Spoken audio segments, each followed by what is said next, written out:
Baik, acara selanjutnya yakni sambutan-sambutan. Sambutan yang pertama akan disampaikan oleh Ketua Pengurus Wilayah Himpaudi Jawa Timur. Kepada yang terhormat Bapak Gali Waskito, MPD kami persilahkan.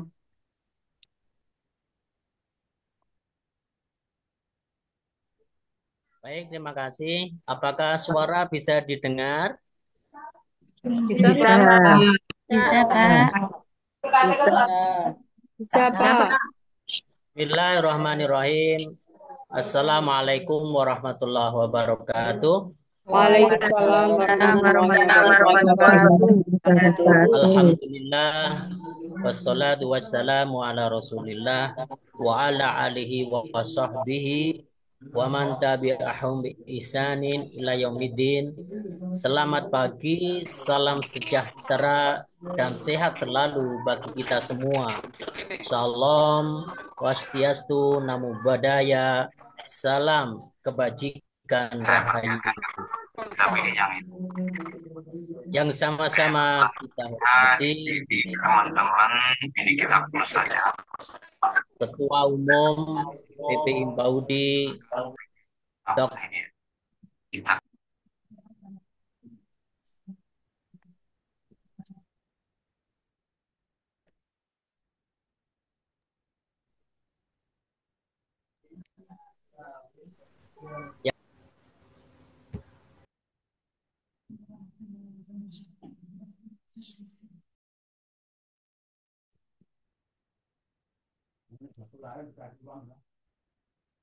Ini masih tentang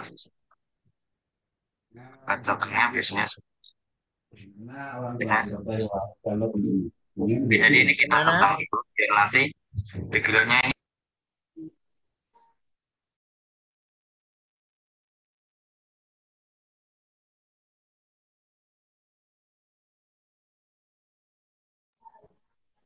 Bisa dilanjut Bapak Ibu?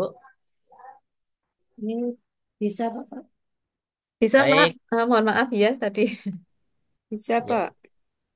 Yang sama-sama kita hormati Ketua Umum PPI Baudi Dr. Betty Nuraini MM. Yang sama-sama kita hormati Rektor Universitas Widyagama Malang Bapak Dr. Anwar SH MHum. Yang sama-sama kita hormati Ketua Bibras Biro Universitas Widya Gama Malang, Dr. Fitri Marisa Eskom, MPD PhD, beserta yang kami muliakan para dosen pembimbing dari 20 kelas. Yang kita hormati Bapak Ibu Ketua PD Himpaudi se-Mojokerto Raya, baik dari Kota Mojokerto, Kabupaten Mojokerto, Nganjuk, Jombang, Tuban, Lamongan, dan Bojonegoro beserta panitia.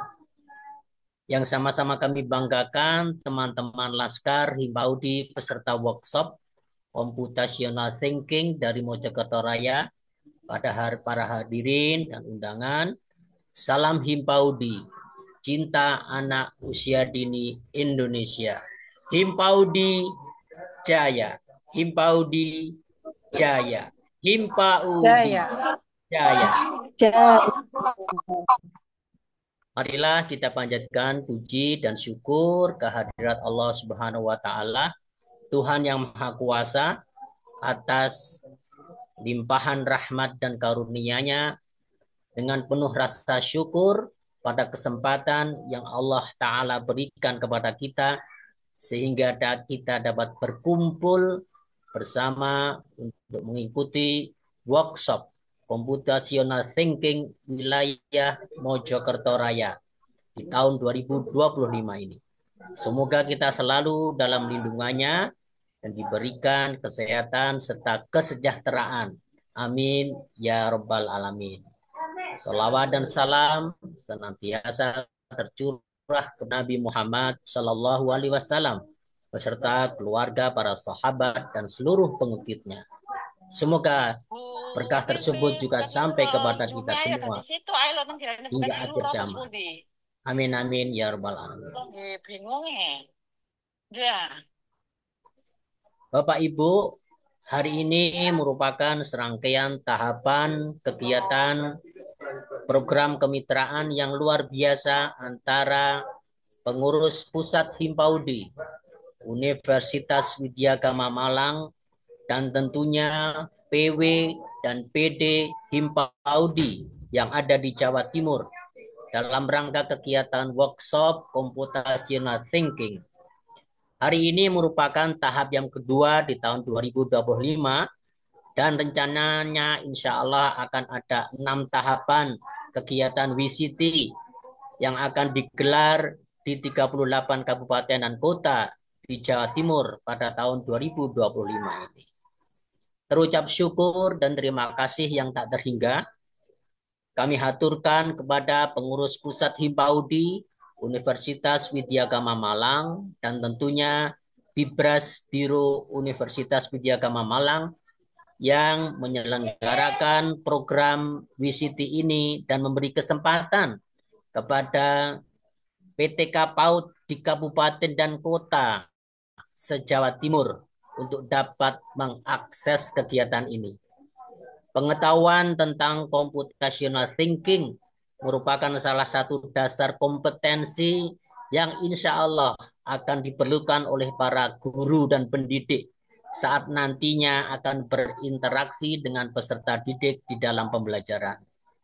Bapak dan Ibu yang dimuliakan Allah, hari ini kita tahu situasi dunia berubah. Tantangan yang harus dihadapi yang semakin berat adalah peran aktif guru di dalam merespon perubahan itu. Guru merupakan kunci keberhasilan di dalam sebuah pendidikan. Guru harus tanggap dan sanggup merespon perubahan dan dinamika yang terjadi. Khususnya tuntutan untuk merespon hal-hal yang baru di dalam dunia pendidikan. Bapak dan Ibu peserta WCT wilayah Mojokerto Raya, keikut sertaan panjenengan pada kegiatan hari ini dan kegiatan besok secara luring di SMP Model Terbatu Negeri Bojonegoro, dan selanjutnya panjenengan sebagai peserta insya Allah wajib menyelesaikan tugas-tugas di dalam kegiatan ini adalah dalam rangka meningkatkan kompetensi panjenengan semua sebagai guru yaitu bagaimana cara kita menstimulasi anak-anak didik kita untuk dapat berpikir kritis, logis, dan terstruktur. Tentu saja manfaat nantinya kepada anak yang kita harapkan, anak akan terbiasa memecahkan masalah dengan mengembangkan solusi-solusi yang tepat. Alhamdulillah, hari ini panjenengan berkesempatan untuk belajar tentang computational thinking. Insya Allah, di lain waktu, di lain kesempatan, kita akan belajar tentang coding dan artificial intelligence bagi anak usia dini. Pesan kami kepada semua peserta workshop computational thinking Mojokerto Raya, ikuti kegiatan dan tahapan ini dengan seksama, fokus, komplit, dan tuntas. Dengan harapan panjenengan semua dapat mengambil manfaatnya dari kegiatan ini. Sekali lagi terima kasih atas kerjasama dan kemitraan ini. Semoga Allah Subhanahu wa Ta'ala senantiasa memberikan kemudahan, kelancaran, dan keberkahannya. Amin amin ya robbal alamin. Billahi taufik wal hidayah. Wassalamualaikum warahmatullahi wabarakatuh. Waalaikumsalam warahmatullahi Waalaikumsalam wabarakatuh. warahmatullahi wabarakatuh. Terima kasih atas sambutan yang telah disampaikan oleh Ketua Pengurus Wilayah Himpaudi Jawa Timur. Memasuki acara yang berikutnya, yakni sambutan yang akan disampaikan oleh Ketua Umum Pengurus Pusat Himpaudi. Kepada yang terhormat Ibu Dr. Betty Nuraini MM, kami persilahkan. Terima kasih Bunda Saro. Assalamualaikum warahmatullahi wabarakatuh. Waalaikumsalam warahmatullahi wabarakatuh. Selamat pagi, salam sehat, salam semangat untuk kita semua. Salam cinta anak usia dini. Himpaudi Jaya. Himpaudi Jaya.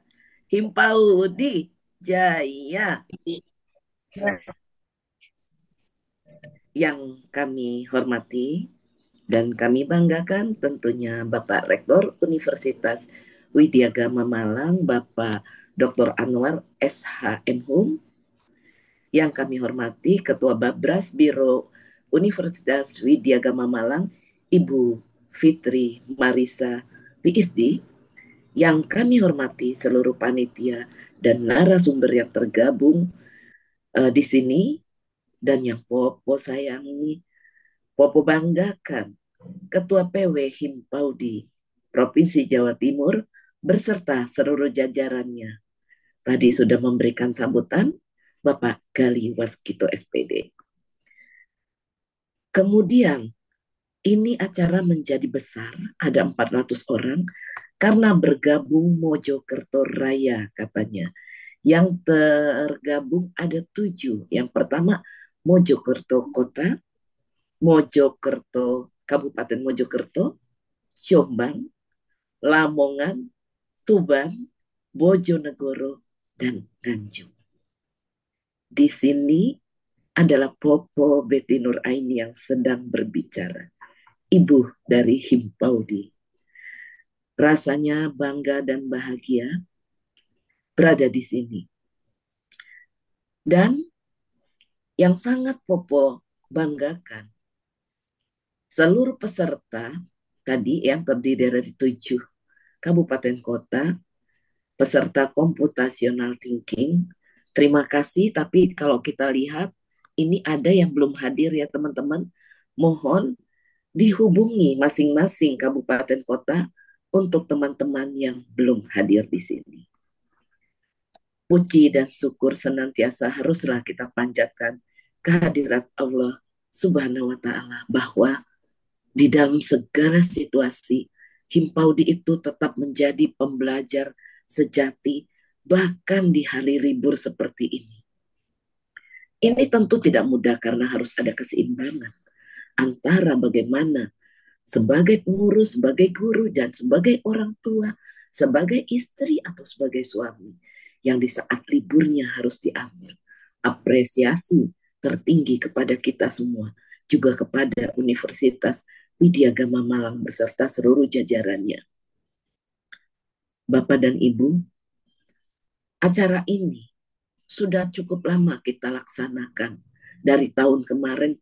Bahkan Popo Betty sebagai ketua umum pertama sudah memberikan langsung ikut pelatihan ini, benar-benar ikut seperti teman-teman, ikut Zoom, kemudian ikut luring, dan ikut hingga selesai serta penugasan, dan akhirnya mendapatkan sertifikat dari Widyagama Malang dan juga Google, teman-teman semua. Tentu tidak semata hanya kerjasama tiba-tiba, tapi PP Himpaudi sudah menjalin kerjasama dan sudah melakukan penandatanganan MOU bersama Widyagama Malang PP Himpaudi ya. Nah, untuk pelaksanaan ini, kita tahu bahwa ini sudah berapa tahap, bahkan sudah semakin banyak. Kalau dulu 201 kali kita workshop, sekarang 400 teman-teman semua. Kenapa? Pelatihan ini dibutuhkan. Kenapa pelatihan ini diperlukan? Mari kita lihat latar belakangnya, teman-teman. Mengapa latar belakang ini dibutuhkan? Mungkin ini adalah yang sering Bapak dan Ibu dengar, Bunda-Bunda dengar, bahwa secara umum permasalahan yang ada di Indonesia, yang pertama, hampir semua SDM atau guru-guru yang bagus itu berkumpul di sekolah-sekolah favorit, berkumpul di sekolah-sekolah yang bagus, tidak menyebar. Sehingga yang jauh itu kadang-kadang kompetensinya apa adanya, teman-teman. Oleh karena itu, Himpaudi selalu hadir untuk bagaimana mengupgrade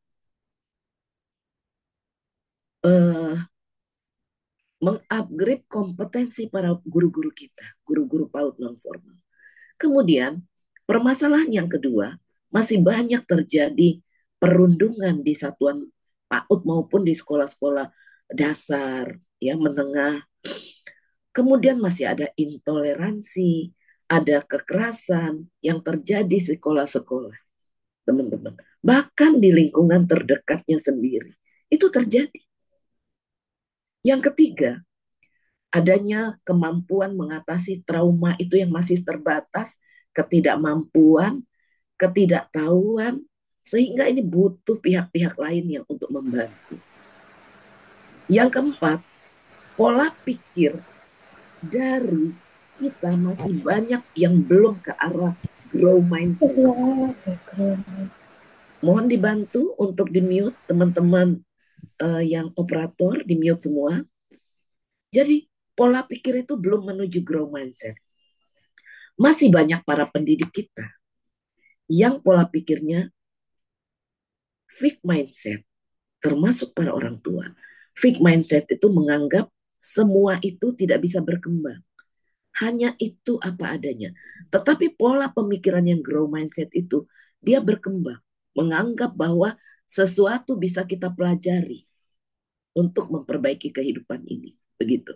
Nah, yang sedang kita lakukan, bagaimana membangun para pendidik yang memiliki pola pikir positif ke arah grow mindset membangun. Salah satunya melalui City ini ya, workshop City ini. Kemudian yang berikutnya, karena tadi kita lihat bahwa guru-guru yang bagus berkumpul di sekolah yang bagus dengan pendapatan yang bagus, maka nilai-nilai yang bagus, kualitas yang bagus itu cenderung muncul dari sekolah-sekolah yang bagus.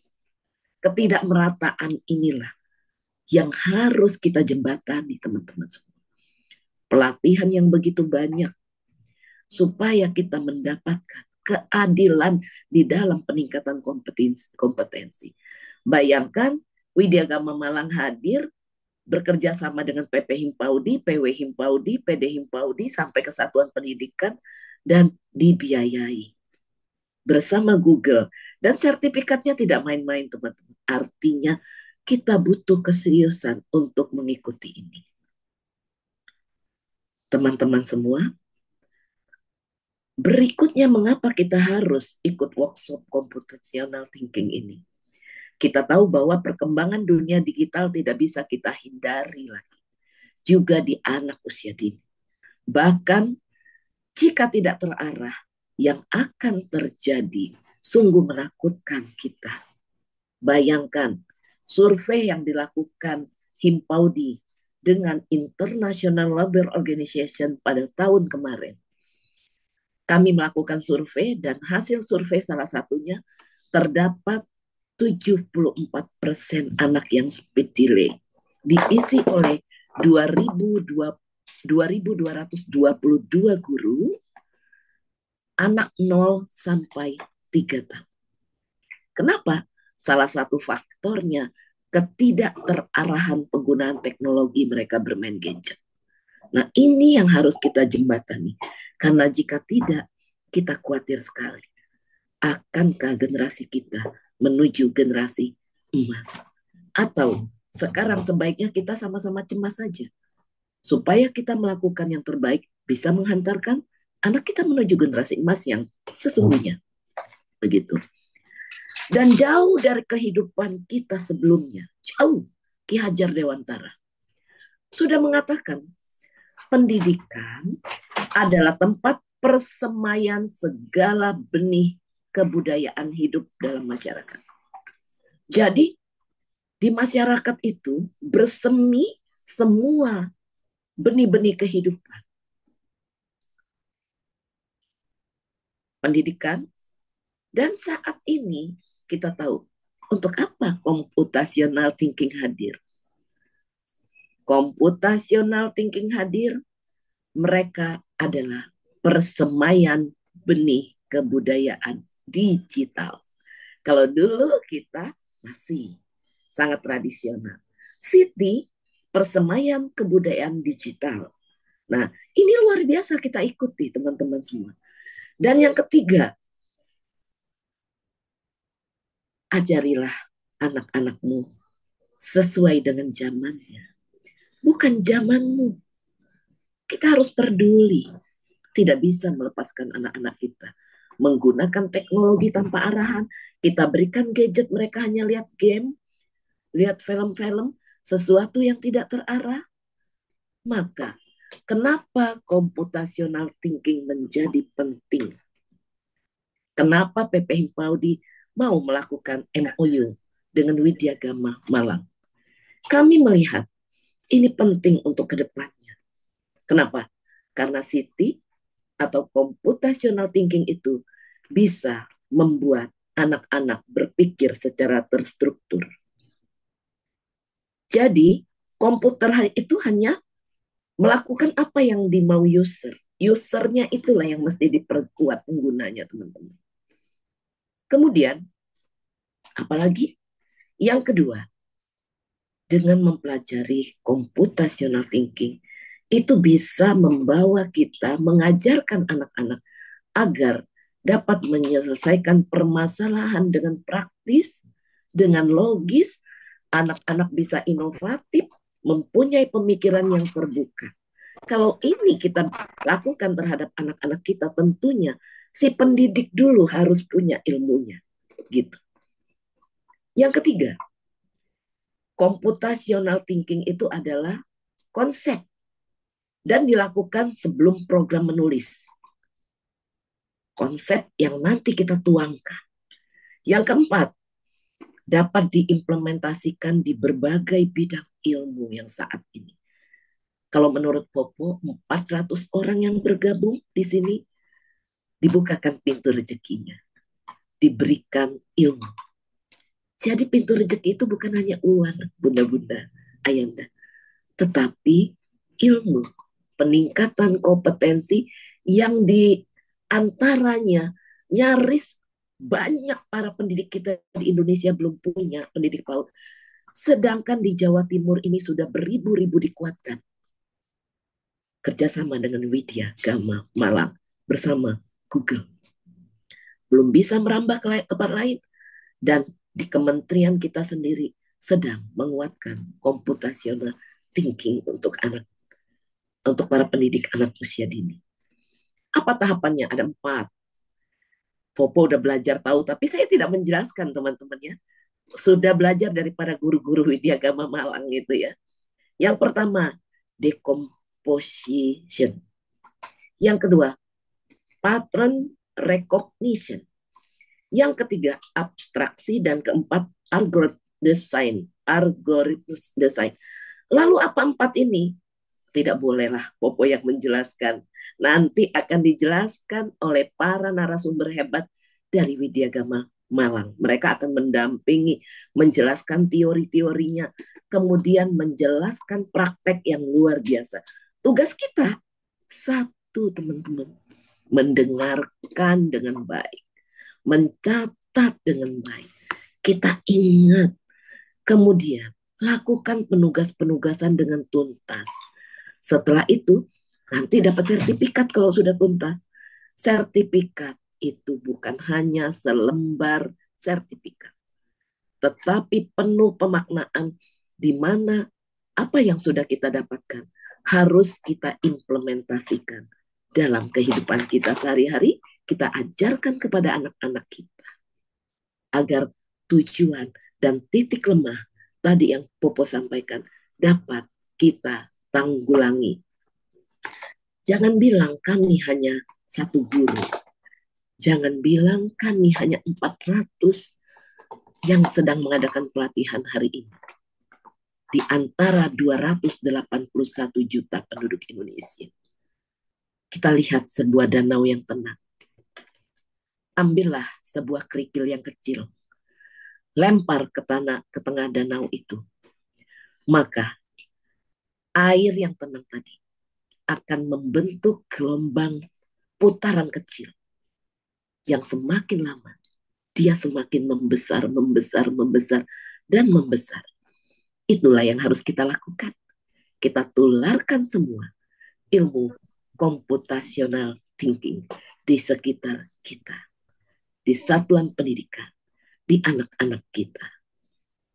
Teman-teman, ayah bunda ayah ya, karena banyak bundanya, kita terpilih hari ini 400 orang untuk mengikuti workshop ini. Popo pesan, sebagai ketua umum, lakukan ini dengan sungguh-sungguh. Kebahagiaan Popo itu, nanti ketika mendengar Bu Fitri mengatakan, Pak Gali mengatakan, Popo, 400 orang bisa menyelesaikan penugasannya. Mereka bisa ikut secara full, sehingga 400 orang lulus dan mendapatkan sertifikat computational thinking dari Widyagama dan Google tanpa ada satupun yang tertinggal. Disitulah senyum Popo akan mengembang, terasa kebahagiaan yang luar biasa karena perjuangan ayah dan bunda. Dan yang terakhir, terima kasih kepada Universitas Widyagama Malang, terima kasih juga kepada Google, terima kasih kepada PPW Himpaudi Jawa Timur yang sudah begitu. Pak Gali itu kalau bicara ini dengan Popo, wajahnya bisa berseri-seri. Pak Gali banyak orang yang tidak mendapatkan kesempatan ini. Tapi Jawa Timur luar biasa. Iya Popo, makanya mereka sangat-sangat concern mengawal ini.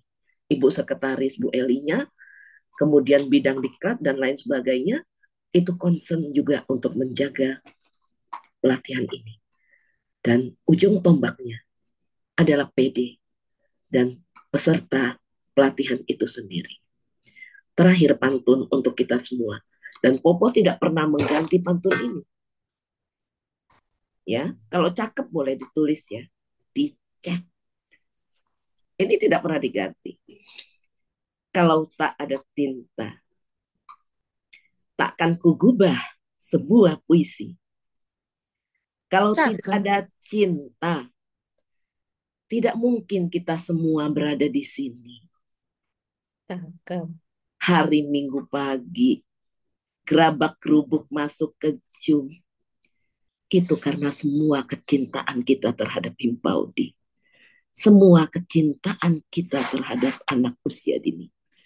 Teriring doa tulus Popo. Ya Allah, kuatkan mereka. Berikan rezeki mereka. Rezeki yang luas.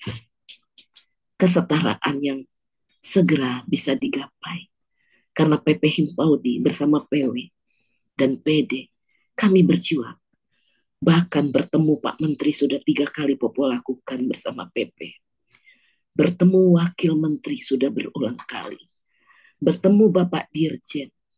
Bertemu para direktur. Sehingga mereka juga membuat satu direktur guru PAUD dan PNF tersendiri agar bisa mengurusi kita dengan baik. Kalaupun ada efisiensi anggaran, pemotongan anggaran, kita serahkan pada Allah.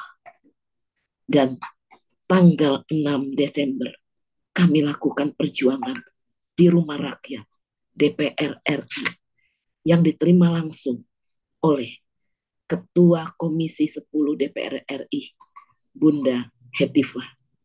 Dan hasil akhir kesimpulannya adalah merevisi Undang-Undang Sikdiknas melalui Undang-Undang Guru dan Dosen.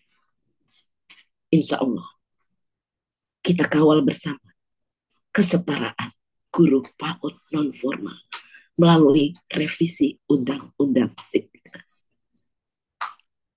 Popo janji, sebagai Ketua Umum, akan ada yang terdepan untuk mengawal ini semua.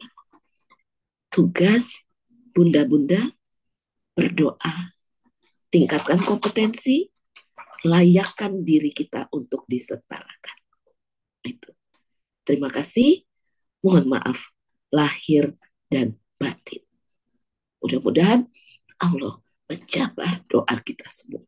Wassalamualaikum warahmatullahi wabarakatuh. Salam cinta Waalaikumsalam. usia Waalaikumsalam warahmatullahi Himpaudi wabarakatuh. Jaya. Bolehkah Jaya. tangannya diangkat semua? Kemudian panitia bolehkah dibantu untuk foto? Himpaudi Jaya. Angkat tangannya semua, dikepalkan. Bunda-bunda semua dibuka, di-mute ya, jangan ditutup kameranya. Karena panitia juga sudah susah payah. Boleh panitia ada panitia yang memoto kami? Jadi ada Ibu Iya. dari Bapak Fairuz Siap. akan Bapak Fairul, Siap. nanti Nggih, siap. fotonya ya. Ya. 1, 2, 3, monggo Bu. Ya. 1, 2, 3. Ya. Nggih, sampun. Ampun. Terima kasih matur nuwun nggih Bapak. Semoga semua lancar. Wassalamualaikum warahmatullahi wabarakatuh. Waalaikumsalam warahmatullahi wabarakatuh. Terima kasih atas sambutan yang disampaikan oleh Ketua Umum PP Himpaudi. Hadirin yang berbahagia, selanjutnya marilah kita simak opening speech. Namun dikarenakan Bapak Rektor Universitas Widya Gama Malang berhalangan untuk hadir, dalam hal ini akan diwakili oleh Ketua LPPM yang sekaligus akan membuka acara pada pagi hari ini. Kepada yang terhormat Ibu Fitri Marisa Eskom MPD PhD, kami persilahkan. Terima kasih Bu Moderator. Bismillahirrahmanirrahim. Assalamualaikum warahmatullahi wabarakatuh. Selamat pagi. Waalaikumsalam warahmatullahi wabarakatuh. Salam sejahtera untuk kita semua.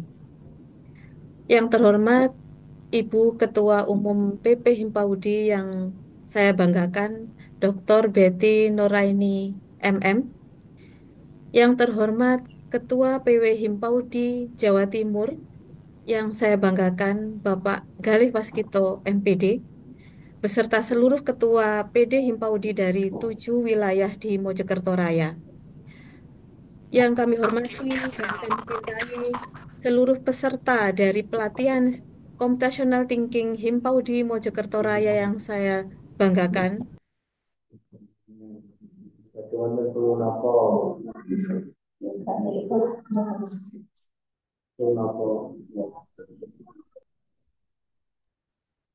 Mohon maaf Ibu, tidak ada suaranya. Mohon maaf, saya tadi barusan di mute ya. Iya, tidak bisa. Saya mulai lagi, nggih. Eh, Puji syukur kehadirat Allah Subhanahu wa Ta'ala, karena berkat rahmatnya kita dapat bertemu pada pagi hari ini untuk bersama-sama satu tujuan, yaitu menuntut ilmu dalam pelatihan computational thinking yang diadakan oleh Bebras Biro Universitas Widya Gama Malang. Salawat serta salam senantiasa kita haturkan kepada junjungan kita Nabi besar Muhammad Shallallahu Alaihi Wasallam yang selalu kita tunggu syafaatnya. Saya selaku Ketua LPPM Universitas Widya Gama Malang mewakili Pak Rektor Dr. Anwar SHM Hum beserta sekaligus menyampaikan permohonan maaf yang saat ini berhalangan hadir karena bersamaan dengan kegiatan lain. Titip salam Pak Rektor kepada seluruh peserta, Bapak Ibu dan yang semua yang saya hormati.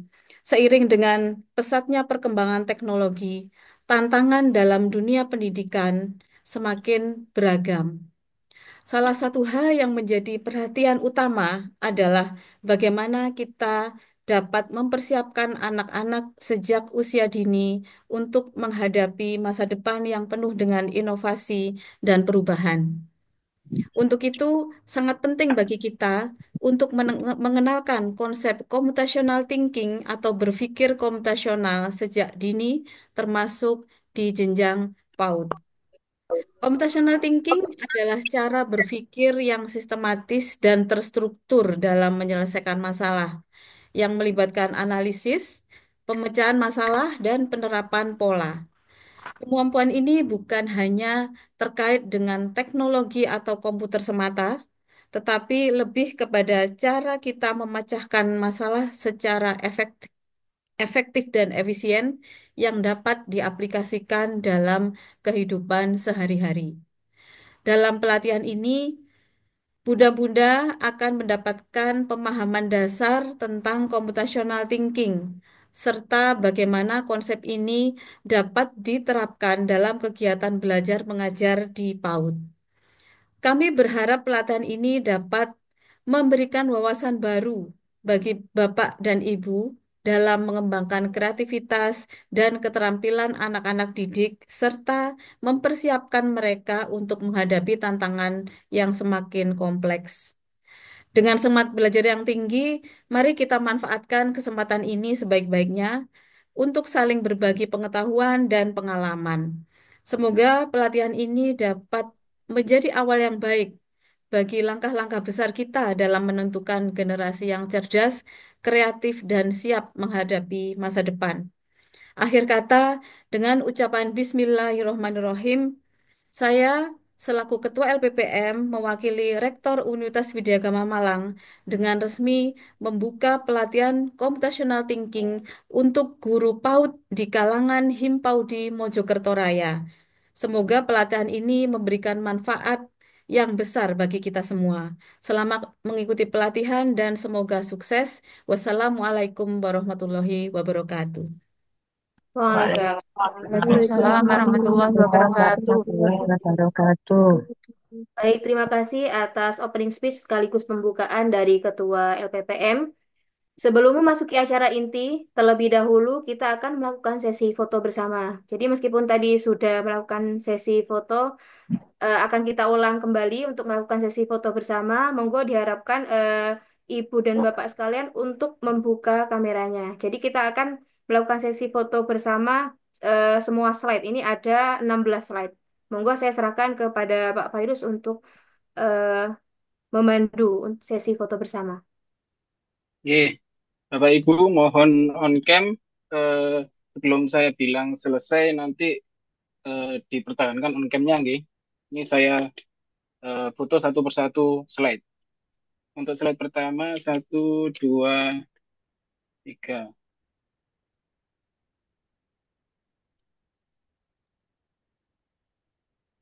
Slide kedua, satu, dua, tiga.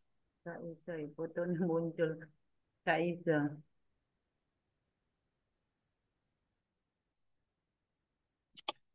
Slide ketiga, satu, dua, tiga.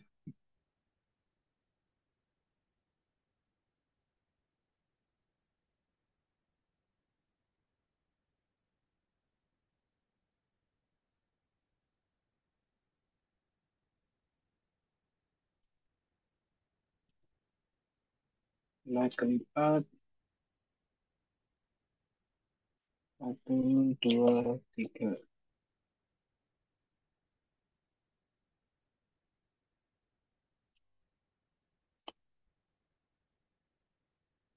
Slide kelima. Satu, dua, tiga.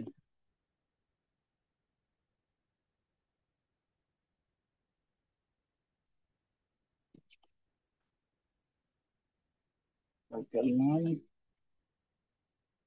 Satu, dua, tiga.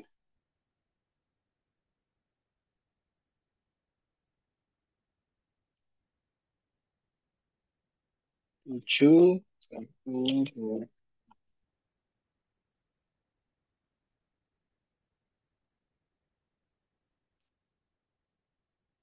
8. Satu, dua, tiga.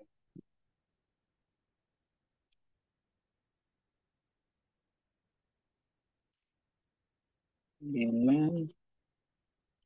Satu, dua, tiga.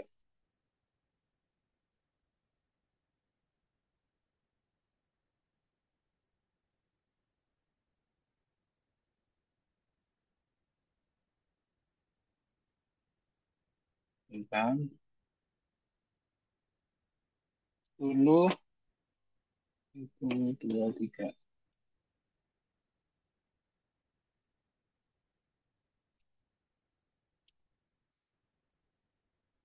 11. Satu, dua, tiga.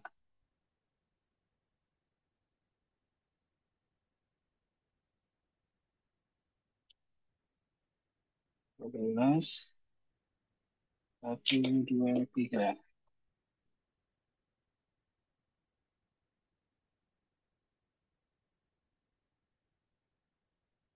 12. Satu, dua, tiga.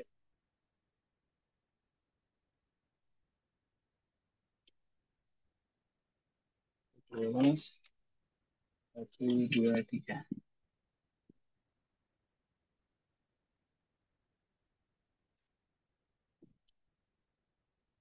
14. Satu, dua, tiga.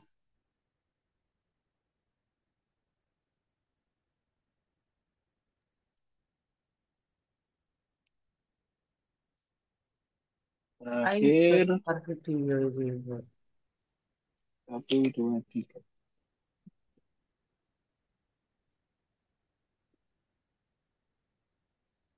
Nah, Oke, sampun Bu Hani Oke, untuk terima kasih fotonya. Bapak Wairus. Baik, Bapak Ibu hadirin yang kami hormati, tibalah kita pada acara inti, yakni workshop Computational Thinking Guru PAUD di kalangan Himpaudi Mojokerto Raya pada Gerakan Pandai Bebras Biro Universitas Widya Gama Malang. Namun, sebelum pemaparan materi dimulai, disampaikan kepada Ibu Ketua Umum PP Himpaudi dan Bapak Ketua PW Himpaudi Jawa Timur, kami berharap bisa mengikuti acara hingga usai. Namun, bila ada kegiatan lain yang tidak dapat ditinggalkan, maka diperkenankan meninggalkan acara. Mohon doanya agar acara berjalan dengan lancar. Sekali lagi, saya himbau kepada Bapak Ibu sekalian, dimohon untuk menonaktifkan audio dan mengaktifkan video. Baiklah, memasuki pada kegiatan inti, yakni pemaparan materi. Materi yang akan disampaikan yakni yang pertama tentang pengenalan Bebras dan Gerakan Pandai Indonesia Biro Universitas Widya Gama Malang. Materi yang kedua, pengenalan computational thinking untuk PAUD. Materi yang ketiga, pembuatan dan pembahasan soal Siti PAUD.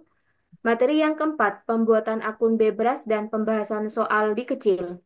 Soal si kecil. Dalam hal ini akan disampaikan oleh Kepala Biro Bebras Universitas Widya Gama Malang kepada Ibu Fitri Marisa Eskom MPD PhD. Kami persilahkan. Terima kasih Bu Hani atas kesempatannya. Baik, Bapak Ibu, Assalamualaikum warahmatullahi wabarakatuh. Waalaikumsalam warahmatullahi Waalaikumsalam warahmatullahi wabarakatuh. wabarakatuh. Baik, bertemu lagi ya. Kalau sekarang saya sebagai Ketua Bebras Biro Universitas Widya Gama Malang. Salam kenal Bapak Ibu. Jadi apa yang nanti akan saya sampaikan ini adalah materi yang nanti menjadi bekal dari Bapak Ibu peserta untuk melanjutkan pada kegiatan penugasan. Sehingga nanti dari penugasan itu yang telah dikerjakan itu nanti akan sebagai syarat untuk mendapatkan sertifikat. Semoga tidak bosan ketemu dengan saya terus dalam 1,5 jam ke depan ini. Nah, setelah itu nanti akan dilanjutkan ke sesi diskusi, sesi koordinasi dengan dosen pendamping. Izin share screen dulu, nggih.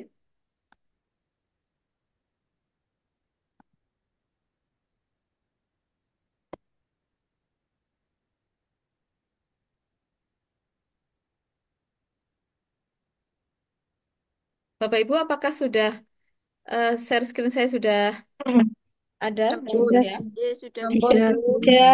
baik. Ya, Sudah. Saya mulai, nggih. Jadi materi yang akan saya sampaikan pertama ini adalah tentang pengenalan Bebras.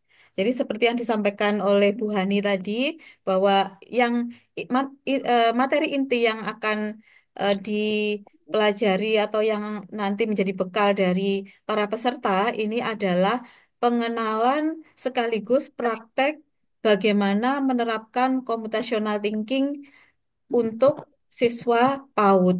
Namun, alangkah baiknya jika kenal dulu sebenarnya Bebras itu apa. Jadi sebelum sebelum kita masuk ke computational thinking, kita perlu kenalan dulu dengan Bebras dan jangan sampai salah salah sebut karena eh, apa ya Bebras itu rawan kepleset ya. Kadang babras, kadang bebas gitu ya. Tapi ini adalah Bebras. Bebras ini adalah Bapak Ibu. Jadi kalau kata bebras itu sebenarnya adalah berawal dari di mana lahirnya bebras. Jadi bebras itu sebenarnya adalah nama nama Latin dari hewan berang-berang dari bahasa Lituania.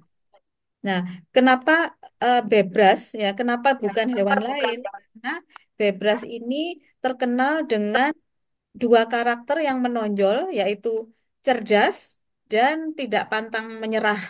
Intinya tidak tidak menyerah gitu ya, tidak gampang menyerah gitu ya. Artinya dia selalu berusaha bagaimana supaya apa yang menjadi tujuan itu bisa berhasil. Nah, hewan berang-berang atau bebras inilah yang diputuskan menjadi simbol terhadap gerakan computational thinking ini.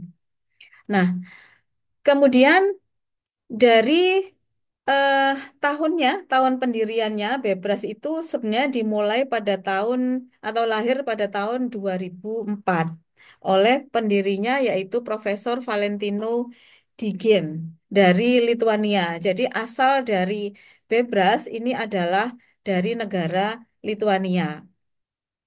Kemudian dari gerakan ini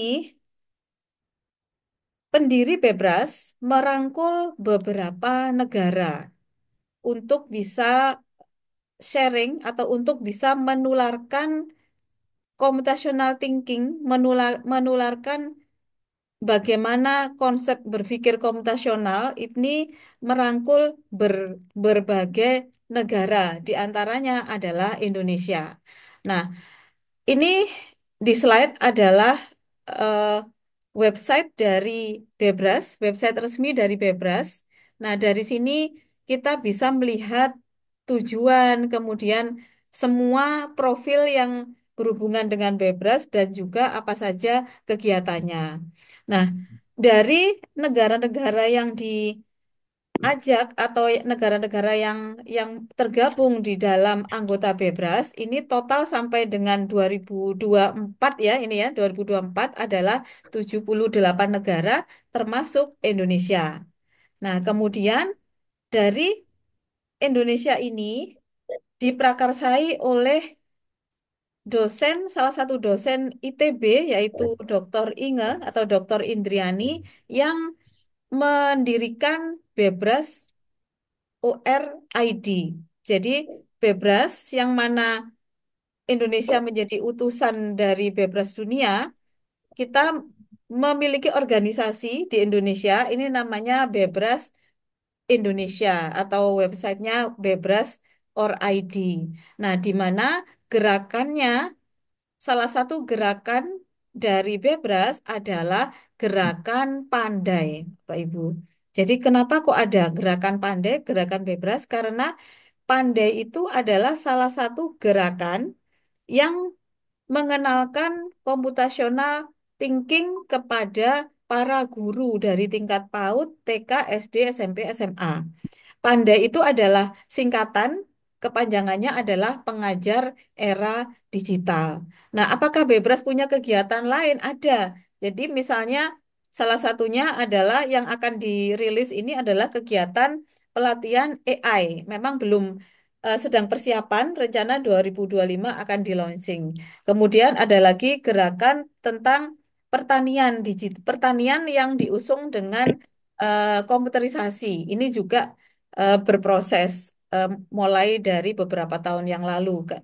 Tapi kita di sini fokusnya adalah di gerakan pandai, yaitu memberikan pelatihan tentang cara berpikir komputasional kepada para guru untuk bisa ditularkan kepada siswanya.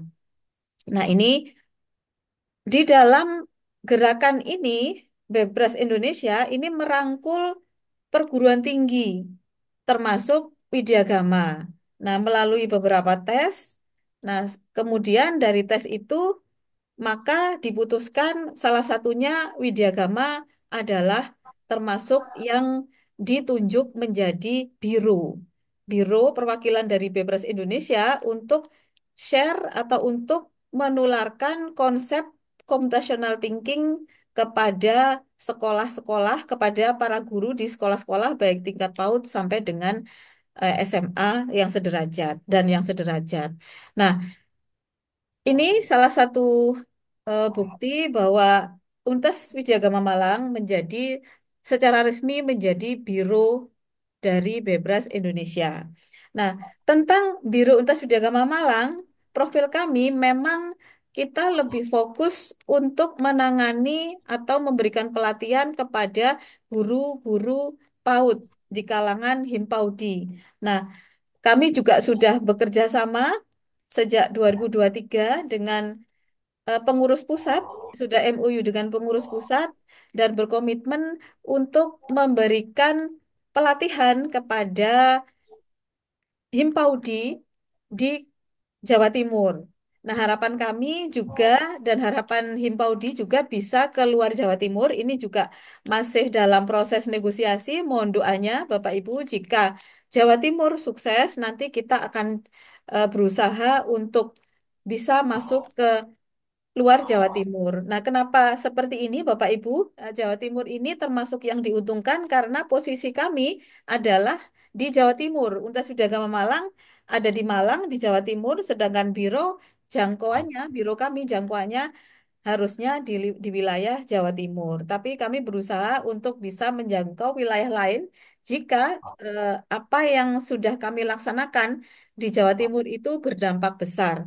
Nah, tapi alhamdulillah Bapak Ibu sampai hari ini seperti yang tadi disampaikan oleh Popo Betty dan Bapak Gale, ini adalah gerakan yang kesekian kalinya. Jadi kalau kita total yang sudah tersertifikasi mulai dari tahun 2023 sampai dengan 2024 akhir itu sebanyak 1.400 guru PAUD yang tersertifikasi computational thinking. Nah, ini yang sedang menunggu adalah pelaporan dari Madiun sebanyak 400 dan insya Allah Mojokerto Raya juga menjadi bagian yang tersertifikasi. Nah, ini Bapak Ibu adalah websitenya, websitenya dari Gerakan Pandai. Jadi dari Bebras, kemudian eh, salah satu gerakannya adalah Gerakan Pandai. Nah, ini adalah statistik dari Untas Widyagama Malang. Ini statistik ini kita belum memasukkan yang 400 tempo hari yang sudah tersertifikasi. Ini tim tim dari Bebras Indonesia belum memasukkan data tersebut. Nah, alhamdulillah kita termasuk yang banyak mensertifikasi di Universitas Pendidikan Malang yang ada di bawah sendiri. Ini termasuk yang banyak. Nah, kemudian gerakannya lagi di dalam Bebras Indonesia, khususnya di Gerakan Pandai, ini setiap tahun diadakan Bebras Challenge atau tantangan Bebras. Biasanya kegiatannya diadakan di antara pertengahan November sampai Desember. Nah, informasi ini itu disampaikan melalui website Pandai itu tadi, dan melalui website Bebras Indonesia, di mana Bebras Challenge ini adalah melakukan eh, call for competition. Jadi kompetisi untuk seluruh siswa, baik kalangan SD, kalau ini kalangan SD, SMP, SMA, itu untuk melakukan atau mengerjakan soal-soal Bebras, kemudian secara bersamaan itu nanti secara online dan nanti eh, penjuriannya pun secara online dan nanti akan diumumkan. Nah, ini kompetisi ini adalah mengikuti kompetisi dunia. Jadi Bebras Challenge itu bukan hanya untuk di Indonesia, tapi juga seluruh negara yang tergabung dalam Bebras itu melakukan kompetisi tiap tahun begitu. Nah, ini tidak menutup kemungkinan misalnya dari siswa PAUD mungkin berpotensi begitu ya, berpotensi untuk bisa diikutkan nanti bisa menghubungi kami untuk membantu mendaftarkan.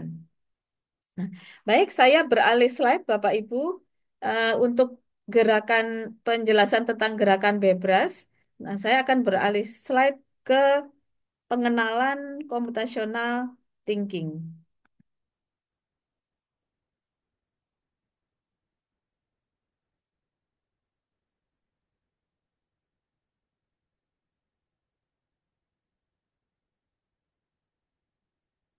Baik, Bapak Ibu, saya akan lanjutkan untuk pengenalan computational thinking. Jadi, jika kita sudah berkenalan dengan Bebras, maka gerakan dari Bebras ini salah satunya adalah bagaimana mengenalkan konsep computational thinking untuk guru PAUD, TK, SD, SMP, SMA untuk bisa diterapkan pada pembelajaran untuk siswa-siswanya. Nah, computational thinking itu sebelum kita memasuki bagaimana konsepnya, pengertiannya apa, mungkin saya perlu menyampaikan atau sharing terkait dengan kondisi pendidikan di Indonesia jika dibandingkan dengan di negara lain, khususnya negara maju. Kalau di sini kita bandingkan dengan Eropa. Kalau kita melihat dari format pendidikan kita di Indonesia, ini kalau kita simpulkan begitu ya, seperti ini. Jadi dari TK atau PAUD gitu ya sampai dengan universitas itu memang lebih dominannya belajar dan ujian gitu. Belajar dan ujian. Memang ada sebagian kecil dari sekolah-sekolah yang sudah lebih maju menerapkan konsep yang berbeda, tapi ini kita mengambil secara general. Secara general itu kenyataannya seperti ini. Nah, sementara pada saat sudah di universitas itu kan gerbang menuju seseorang ini siap terjun ke masyarakat, bekerja dan seterusnya. Nah, pada saat di universitas inilah mahasiswa itu diharuskan atau tergembleng dengan apa yang perlu dipersiapkan yang harusnya disiapkan sejak awal. Nah, itu jika kita bandingkan dengan di Eropa, dari tingkat PAUD TK itu manajemen diri, sudah ditekankan ke manajemen diri. Kemudian tingkat SD itu eksplorasi lingkungan, kemudian SMP itu mengajarkan apa titik tekannya adalah menemukan dan mengembangkan passion atau bakat. Kemudian meningkat ke jenjang SMA, merancang karir dan masa depan. Barulah ketika seseorang itu masuk ke universitas, dia fokus membangun dan mematangkan core skill.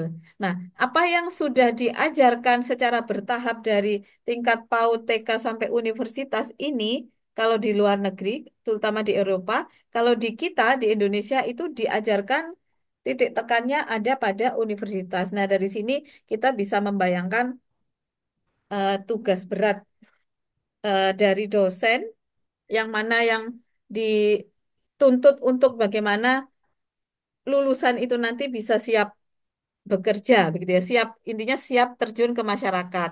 Nah, ini adalah tugas kita semua, Bapak Ibu, eh, selaku para pendidik. Nah, kemudian dari permasalahan itulah, Bapak Ibu, computational thinking ini menjadi sesuatu yang sangat-sangat urgen.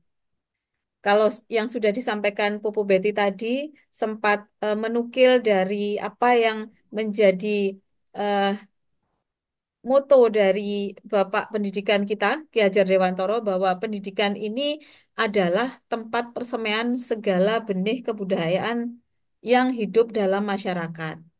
Nah, kemudian kalau kita melihat saat ini di era 5.0 bahwa hal yang bersifat digital menjadi syarat yang mutlak dikuasai oleh setiap insan di setiap negara karena saat ini kita hidup benar-benar di era digital.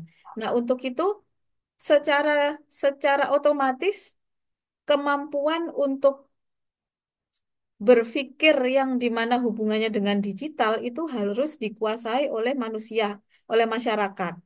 Nah, untuk itu, kalau melihat dari apa yang ditukil oleh eh, foundernya Bebras Indonesia, Ibu Inge, yang merujuk dari apa yang sudah disampaikan oleh Ki Hajar Dewantoro, melihat dari kondisi saat ini, zaman sekarang, era zaman now gitu ya, bahwa pendidikan computational thinking adalah penyemaian benih kebudayaan digital. Gitu. Jadi ini menyesuaikan dengan zaman sekarang. Kemudian eh, apa yang menjadi target ini juga didukung oleh banyak pihak, di antaranya adalah Mas Menteri di era saat itu, kemudian era Society 5.0 ini juga menuntut itu. Kemudian dengan dasar sesuai dengan yang disampaikan oleh pendiri dari Bebras Dunia bahwa intinya guru itu seharusnya bertugas untuk memberikan ilmu yang tidak ready-made, yang tidak ilmu yang ketika kita memberikan anak-anak siap untuk melaksanakan. Tapi yang diharapkan adalah create, yang diharapkan guru memberikan stimulus kepada siswa untuk mereka bisa create. Nah, inilah yang menjadi latar belakang dari computational thinking dan juga landasan yang pastinya landasan dari berpikir komputasional bisa dari sumber yang ada dalam Al-Quran, di mana perkataan apa yang menjadi firman-firman Allah itu banyak eh, menyampaikan terkait dengan berpikir kritis. Sedangkan computational thinking itu adalah identik dengan berpikir kritis. Misalnya, afala ta'qilun, yang artinya apakah kamu tidak berakal? Afala tatafakkarun, yang artinya apakah kamu tidak berpikir? Afala yatadabbarun, artinya apakah mereka tidak merenung? Dan afala tubsirun, apakah kamu tidak memperhatikan? Ini adalah eh, potongan dari ayat-ayat Al-Quran di mana Allah sudah memberikan eh, informasi terkait dengan berpikir kritis. Nah, salah satunya juga kisah-kisah para nabi ini juga cenderung ke berpikir bagaimana mengajarkan kita untuk berpikir kritis. Nah, seperti tadi juga sudah disampaikan oleh Popo Betty terkait dengan bag- kenapa computational thinking ini penting? Karena kita berada di era yang sekarang. Era yang sekarang ini adalah era digital, era computerized. Maka tidak tidak bisa lagi kita terapkan apa yang kita peroleh saat orang tua kita itu mengajarkan, khususnya yang hubungannya dengan keterampilan atau ya, yang keterampilan. Kemudian kita paksakan diterapkan di saat sekarang, di anak-anak kita. Nah, seperti yang disampaikan oleh Sayyidina Ali bin Abi Thalib bahwa ajarilah anakmu sesuai dengan zamannya, karena mereka hidup di zaman mereka, bukan zamanmu. Sesungguhnya mereka diciptakan untuk zaman mereka dan kalian diciptakan untuk zaman kalian. Jadi ini benar adanya saat ini kita rasakan. Misalnya contoh kecil, anak-anak kita cepat sekali mempelajari ponsel dibanding orang tuanya. Nah, ini ya kita tidak perlu kaget, Bapak Ibu, karena memang anak kita itu hidup di era yang sekarang. Yang sekarang ponsel itu sudah bukan lagi ponsel yang zamannya Nokia gitu ya, tapi ponsel yang memang syarat dengan kecerdasan buatan gitu. Nah, kemudian dari computational thinking ini sebenarnya juga untuk mendukung kecakapan hidup di abad 21. Di mana kita tahu bahwa kecakapan hidup di era abad 21 ini kan critical thinking, creativity, communication, dan collaboration. Artinya critical thinking itu sebenarnya menjadi eh, satu tanda lampu hijau bahwa computational thinking, yang mana computational thinking itu identik dengan critical thinking itu sangat diperlukan dan sangat reliable untuk saat ini. Dan di era kecakapan hidup abad 21 juga dibutuhkan kecakapan untuk mengoperasikan yang hubungan dengan ICT. Jadi literatur ICT. Kemudian dari kecakapan tersebut, dari kecakapan hidup tersebut, maka critical thinking ini didukung oleh yang namanya 2C. 2C ini yang pertama adalah computational thinking, yang kedua adalah compassion. Nah, sekarang kita masuk ke computational thinking secara konsep. Jadi computational thinking ini mendukung kecakapan abad 21, di mana computational thinking ini kalau kita melihat pengertiannya, mungkin Bapak Ibu sebelum mengenal ini, banyak yang berpikir kalau saya ikut pelatihan computational thinking berarti saya belajar komputer. Saya artinya berarti saya belajar harus dengan komputer, belajar program-program. Tidak. Artinya computational thinking itu tidak harus diterapkan di dalam masalah atau soal-soal yang berhubungan dengan komputer, Bapak Ibu. Nah, ini yang benar-benar perlu kita pahamkan kepada para peserta bahwa computational thinking ini adalah konsep atau proses pemikiran atau metode penyelesaian masalah atau komputer ataupun manusia. Jadi, pertanyaannya, kenapa kok bisa ya computational thinking itu diterapkan di siswa PAUD? Padahal siswa PAUD menulis aja memang bukan kurikulumnya, misalnya memang tidak kurikulumnya bukan untuk membaca dan tulis, sementara komputer ini harus bisa membaca dan menulis. Nah, itulah kenapa kok computational thinking itu bisa diterapkan di segala aspek pendidikan, karena computational thinking itu tidak identik dengan belajar program, tapi bagaimana menerapkan konsep komputer itu berpikir kepada anak-anak kita gitu. Jadi kalau secara panjang konsep dari computational thinking itu adalah sekumpulan metode berpikir untuk memahami sebuah permasalahan yang kompleks untuk kemudian menyusun kemungkinan solusi yang bisa digunakan, lalu mempresentasikannya sehingga komputer atau manusia atau keduanya dapat memahami. Jadi begitu Bapak Ibu. Jadi intinya computational thinking itu adalah konsep atau cara berpikir bagaimana komputer itu berpikir. Jadi dengan adanya belajar computational thinking itu diharapkan karena siswa anak-anak kita itu tahu cara komputer berpikir, akhirnya ketika menyelesaikan problem yang di era saat ini yang mana mereka ini selalu berhubungan dengan hal-hal yang terkait dengan komputer, mereka jadi cakap. Jadi bukan hanya menggunakan tapi juga memberikan ide atau create hal-hal yang bermanfaat di zamannya gitu. Nah, ini tadi secara eksplisit apa implisit sudah saya sampaikan ya terkait dengan mengapa City ini diperlukan. Nah, salah satunya bahwa computational thinking itu punya kelebihan berpikirnya terstruktur. Jadi tidak random begitu. Jadi komputer itu kalau kalau kalau tidak terstruktur tidak jalan. Jadi program komputer kalau diproses dengan tidak struktur maka tidak akan berjalan. Maka cara berpikir terus terstruktur inilah yang perlu diadopsi oleh anak-anak kita untuk bisa menyelesaikan masalah agar lebih cepat atau lebih optimal. Kemudian komputer itu sifatnya dia menyelesaikan masalah dengan langkah-langkah yang praktis. Jadi tidak bertele-tele gitu.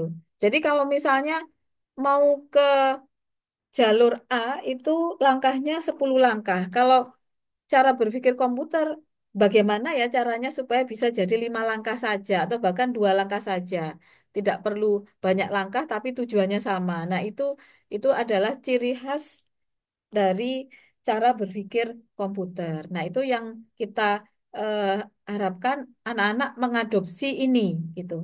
Kemudian computational thinking itu adalah konsep yang dilakukan sebelum program ditulis. Nah, ini pentingnya perencanaan, Bapak Ibu. Jadi kita ajarkan ke anak itu merencanakan dulu atau menulis dulu. Artinya sebelum kita melakukan, kita arahkan untuk action, anak-anak kita ajarkan untuk merencanakan dulu karena ini akan jauh lebih efektif daripada langsung mengerjakan sesuatu tanpa ada perencanaan. Karena jika ada kegagalan, maka tidak ada apa semacam eh, desain sebenarnya planningnya itu seperti apa sehingga diperbaikinya juga akan sulit. Kemudian mengapa Siti itu diperlukan? Salah satunya juga dapat diimplementasikan dalam berbagai bidang ilmu seperti yang saya sampaikan tadi. Dan saya mengutip dari apa yang disampaikan foundernya Bebras Indonesia, Dr. Inge bahwa karena nantinya kan banyak solusi yang lahir dalam bentuk aplikasi software maupun sistem komputer, maka dibutuhkan computational thinking. Artinya anak-anak itu nanti eh, kalau sekarang dia di PAUD mungkin 10 tahun lagi atau 5 tahun lagi dia akan menghadapi lebih banyak lagi aplikasi software. Artinya hal-hal dalam kehidupan sehari-hari mereka, mereka akan syarat menghadapi ini. Nah, sekarang aja sudah begitu, apalagi nanti di zaman eh, siswa-siswa PAUD kita, begitu Bapak Ibu. Nah, gitu. Kemudian tadi kan 2C ya, 2C yang pertama adalah computational thinking. Nah, C yang kedua adalah compassion. Artinya compassion ini adalah bersifat menyeimbangkan. Jadi dengan adanya computational thinking itu kan yang diharapkan, yang ditargetkan siswa ini akan smart, akan cerdas, kritis, bisa create dan seterusnya. Nah, namun namanya eh, teknologi atau mungkin hal-hal yang berhubungan dengan skill skill berpikir tanpa ada keseimbangan tentang kepedulian ini akan menjadi bumerang. Jadi kalau bisa diistilahkan bahwa teknologi itu seperti pisau bermata dua. Dia bisa apa digunakan atau kita gunakan untuk melawan musuh, tapi dia juga bisa membunuh kita, begitu. Jadi intinya kepandaian anak-anak kita, kecakapan anak-anak kita tentang computational thinking itu wajib diimbangi oleh kepedulian, yaitu compassion. Nah, lebih tepatnya eh, kepedulian yang lebih kuat daripada empati, yaitu emosi manusia yang muncul akibat penderitaan orang lain, di mana perasaan ini biasanya memunculkan usaha mengurangi penderitaan orang lain. Contohnya misalnya, anak-anak kita ini suatu saat nanti misalnya menjadi programmer gitu. Menjadi programmer, kemudian dia bisa membuat apapun. Kemudian eh, yang terjadi, mereka ditawari dengan iming-iming sekian nominal untuk mengerjakan atau membuat program di mana program itu hubungannya pencurian data. Nah, kalau dia tidak punya compassion, maka dia akan menerima.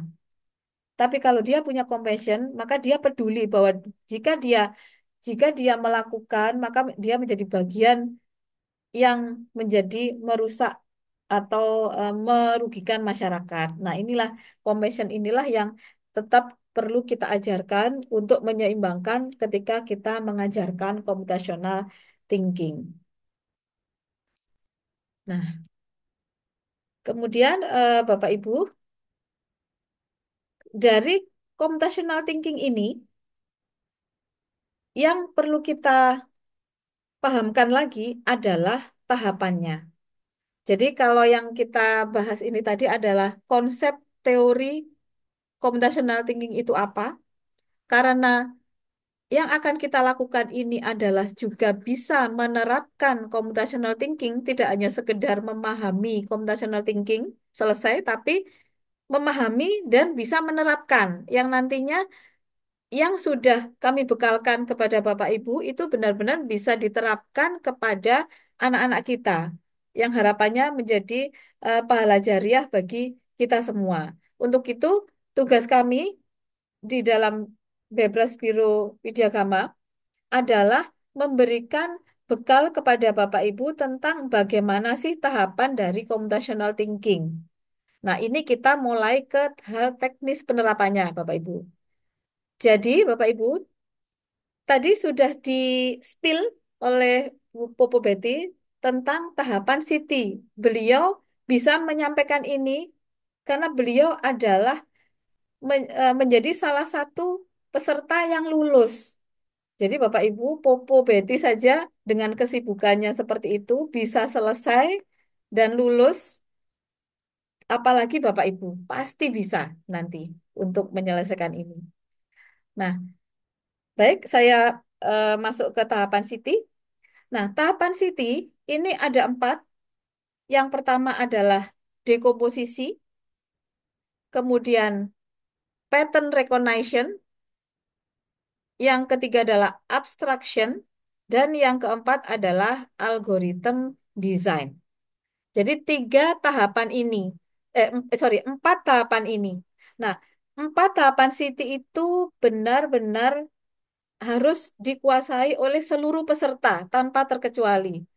Jadi ini benar-benar kita fokuskan, bahkan ini tayangan Zoom ini kami rekam dan nanti akan kami share atau kami upload di YouTube dan akan kami share dengan harapan bisa diulang-ulang oleh Bapak Ibu yang mungkin masih belum paham ketika kita melakukan Zoom. Dan kami juga bekalkan apa yang saya sampaikan ini, nanti materi ini akan dibagikan juga kepada Bapak Ibu.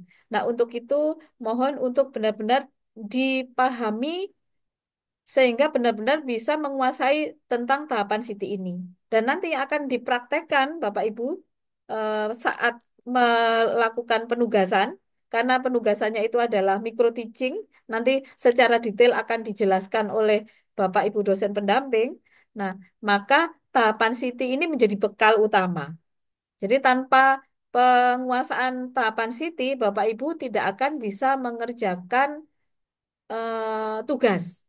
Nah, itu yang benar-benar harus dipahami. Baik, kita akan kupas satu persatu, Bapak Ibu, tentang yang pertama adalah dekomposisi. Karena ini tahapan ya, Bapak Ibu, jadi memang ada siklusnya. Jadi nomor 1 dulu yang dilakukan.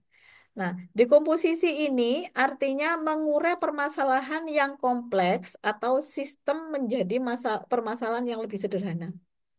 Jadi intinya kalau misalnya ada satu topik pembahasan begitu. Decomposition ini memecah-mecah bagaimana eh, bisa dikelompokkan sehingga pengertian itu jadi lebih sederhana begitu. Jadi misalnya memecah tugas besar, misalnya tugas besarnya ini kita ingin mengajak anak untuk mencapai ayunan, berada di ayunan gitu ya, supaya menuju ke ayunan. Maka di, di perlu dipecah-pecah langkah-langkahnya itu apa? Misalnya untuk mencapai ayunan dikelompokkan, jalan menuju ke ayunan itu ada apa saja. Nah, itu dikelompokkan sesuai dengan kelompoknya sehingga anak dari kelompok yang sederhana itu anak-anak lebih memahami oh nanti ini harusnya bagaimana gitu. Itu dekomposisi. Nanti secara contoh nanti akan kita berikan contoh setelah materi ini ya. Langkah kedua adalah pattern recognition atau pengenalan pola. Pengenalan pola ini, kalau secara pengertian adalah pemilihan pola-pola dan mengelompokkan yang polanya sama di antara atau di dalam permasalahan. Jadi, pengenalan pola itu memastikan atau mengingat kembali, jadi mengajak anak untuk mengingat kembali tentang pola-pola. Jadi, misalnya kalau tadi kita yang kita berikan contoh adalah mencapai ayunan, jadi mengenali pola itu misalnya mengenali pola tanda jalan di sepanjang jalan menuju ayunan. Nah, polanya bagaimana? Misalnya menuju ayunan itu nanti ketemu dengan tanda jalan ada lampu merah, kemudian ketemu lagi dengan pertigaan. Nah, itu diberikan penjelasan dan yang fokusnya adalah anak-anak itu mengenali polanya. Nah, yang ketiga adalah abstraction atau abstraksi. Nah, setelah anak-anak itu paham tentang pattern recognition atau mengenali pola, kita perlu memastikan anak-anak itu benar-benar paham polanya. Nah, untuk itu kalau paham polanya berarti kan anak-anak kita perlu dikecoh dulu misalnya. Kalau misalnya dia paham, kemudian kita kecoh satu hal yang memang tidak ada di pola itu, tentunya dia bisa menjawab tidak ada. Nah, itu abstraksi itu seperti itu. Jadi abstraksi itu fokus memastikan anak-anak itu fokus pada hal yang penting. Yang tidak penting tidak perlu dipikir gitu. Jadi abstraksi itu memang kita mengajarkan anak-anak kita itu fokus dan tidak random, tidak tidak apa ya istilahnya overload di cara berpikirnya gitu ya. Jadi tidak perlu memikirkan hal yang tidak ada hubungannya gitu. Dan yang terakhir, setelah ketiga itu dilakukan, langkah terakhir adalah algoritma desain. Jadi intinya menyusun urutan langkah secara keseluruhan apa yang menjadi tujuan tujuan dari apa tema yang diajarkan itu tadi. Gitu Bapak Ibu. Ini adalah tahapan Siti. Nah, prinsipnya eh, pengajaran Siti pastinya menggunakan prinsip HOTS atau High Order Thinking Skill, Analyze, Evaluation, dan Creation. Nah, kemudian computational thinking di anak usia dini. Sering itu menjadi apa ya, pertanyaan gitu ya bagi yang mungkin masih belum belum mengikuti gitu ya. Wajar kalau jika Bapak Ibu bertanya-tanya apakah mungkin ini bisa diterapkan di anak usia dini? Sangat mungkin, ya, karena sesuai dengan apa dengan pengertian Siti, Siti itu adalah konsep atau cara berpikir. Dan anak-anak saat ini adalah tumbuh di era digital, tentunya kan dituntut untuk bisa mengikuti eranya ini.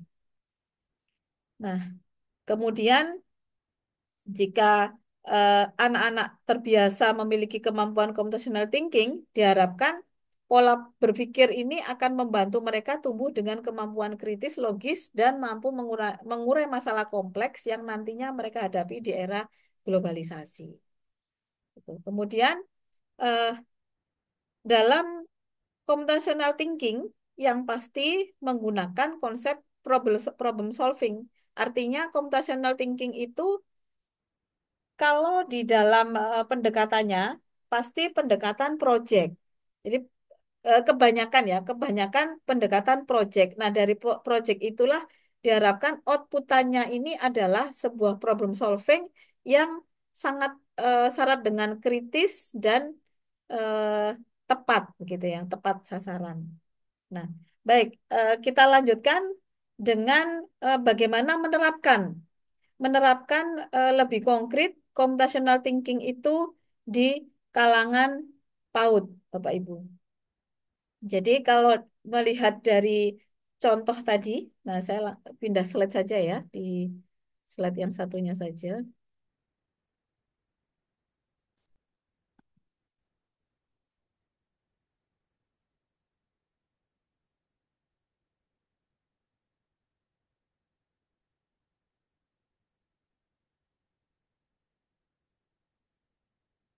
Nah ini Bapak Ibu, jadi kita sekarang langsung praktek untuk membuat bagaimana membuat soal yang bernuansa atau menggunakan konsep computational thinking untuk siswa PAUD. Nah, jadi seperti yang saya sampaikan di slide sebelumnya tadi tentang konsep computational thinking, langkah-langkah dari computational thinking adalah dekomposisi, pattern recognition, abstraction, dan algoritma. Nah, sekarang kita akan coba mencari contoh gitu ya. Mencari contoh apa itu masing-masing dari langkah-langkah tersebut. Nah, pertama kita akan membahas tentang mendekomposisi. Dekomposisi itu seperti apa? Nah, di sini saya bekalkan dengan contoh YouTube. YouTube ini adalah contoh dari peserta pelatihan computational thinking yang kami menilai baik. Artinya kami menilai ini layak untuk dijadikan contoh. Nanti Bapak Ibu bisa melihat contohnya di sini.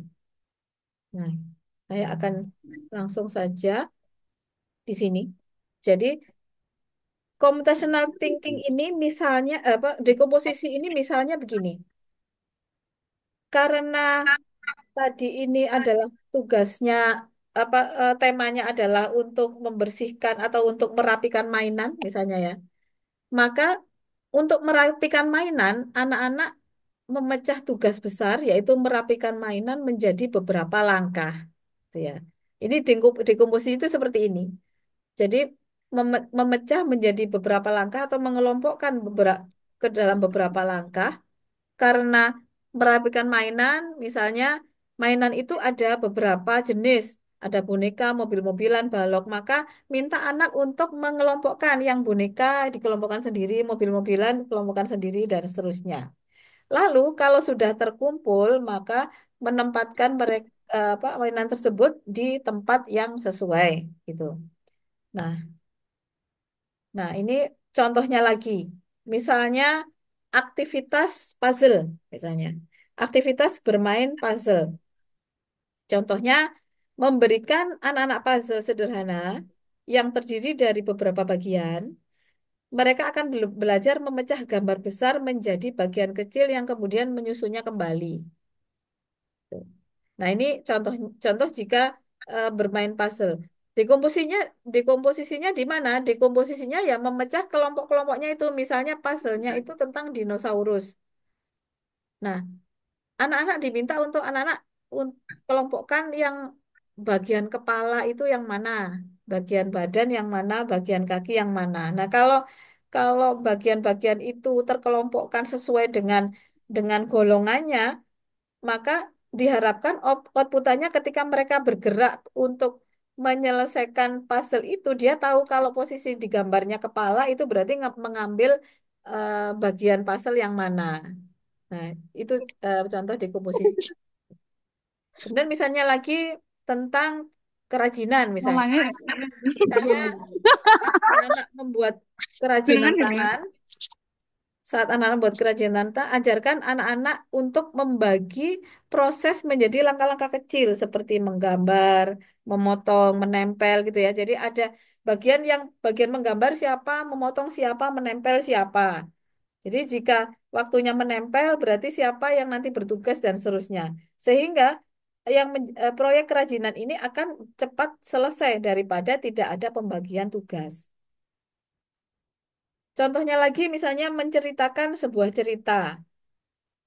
Kita bisa minta anak-anak untuk menceritakan kembali sebuah cerita dengan membaginya menjadi awalnya, tengahnya, akhirnya.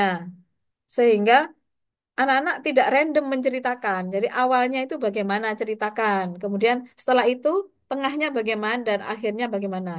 Akhirnya dari pembagian penggolongan yang seperti ini diharapkan dapat membantu mereka memahami struktur dan urutan kejadian.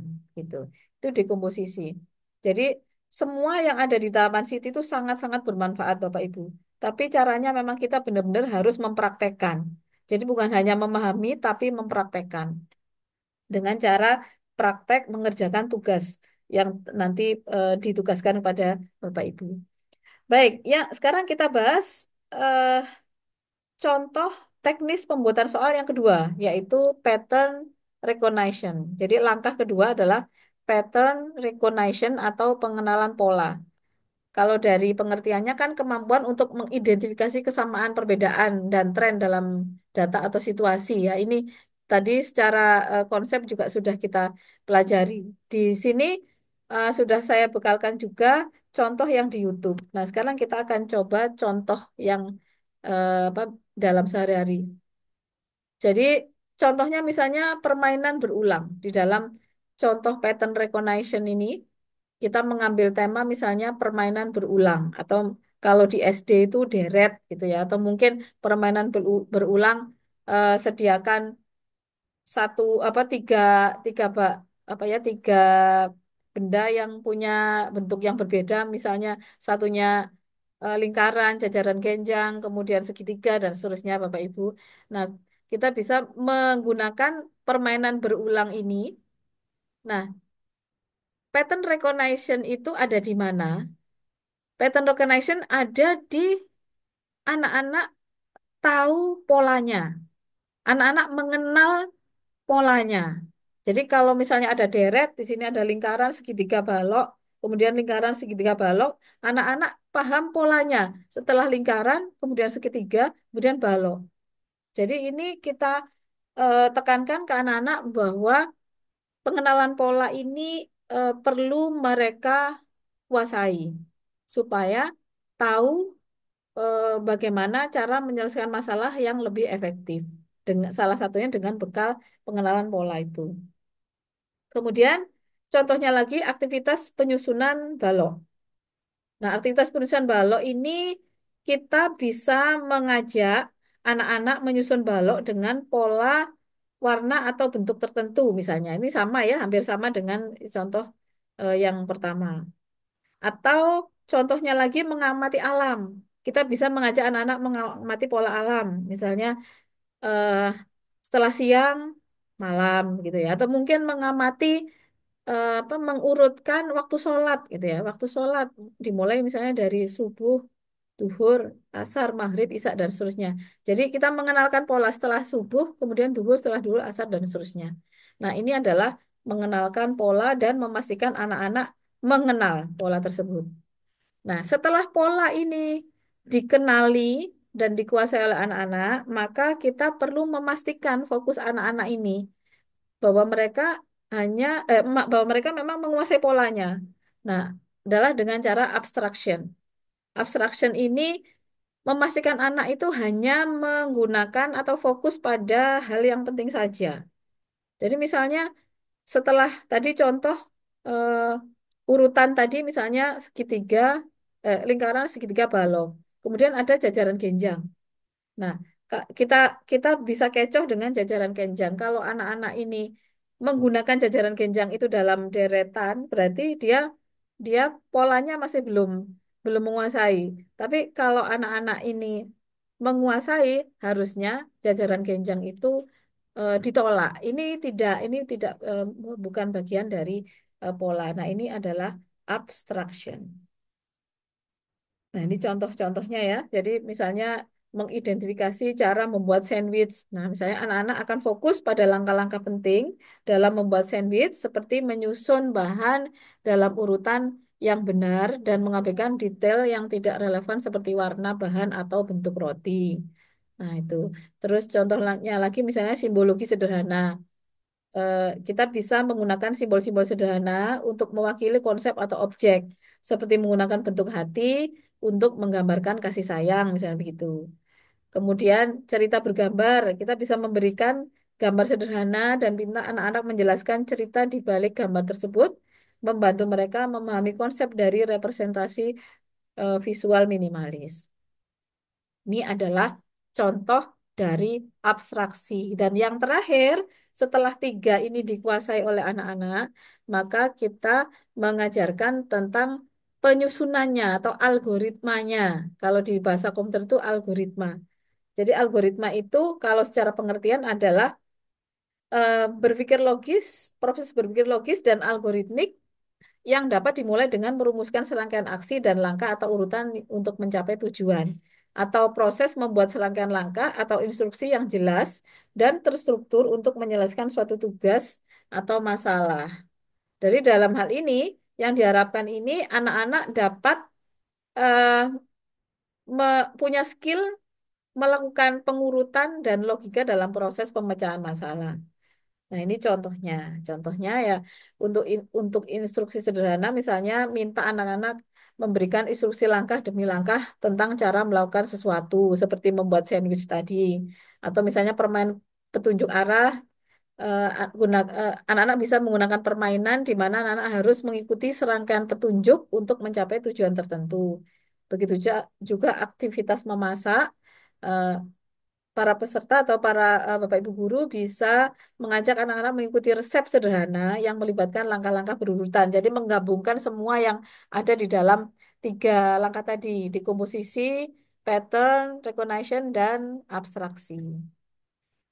Nah, nah untuk cara membuat soalnya intinya Bapak Ibu pasti lebih paham tentang ini. Jadi cari permasalahan di sekitar anak yang mungkin sesuai dengan tema.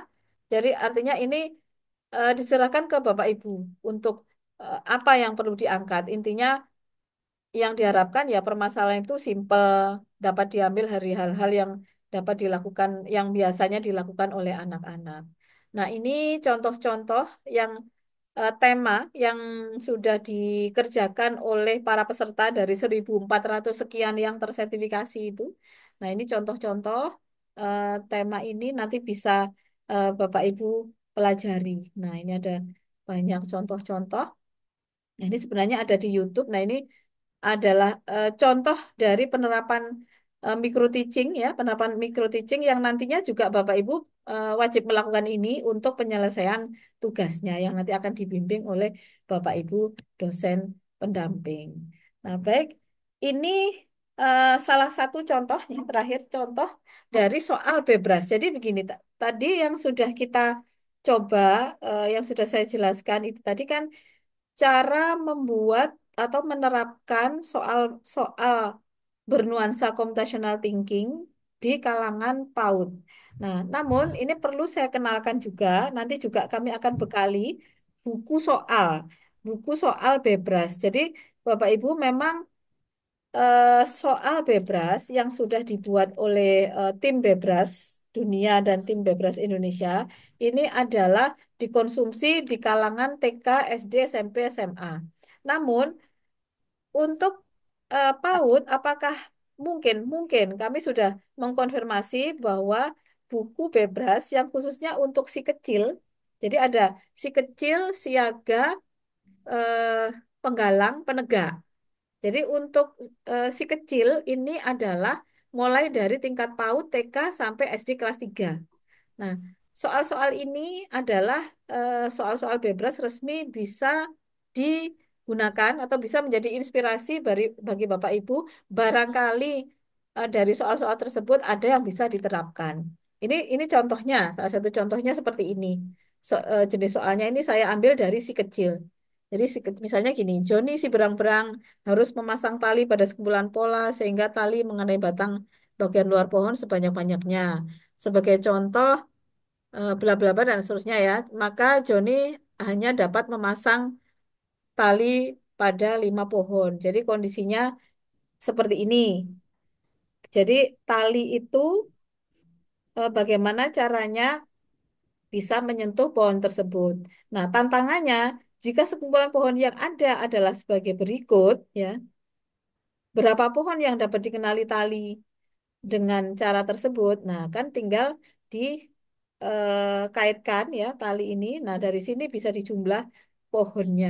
Misalnya jawabannya kebetulan jawabannya 6 karena ini ada 6 pohon yang bisa di apa kaitkan tali, gitu ya.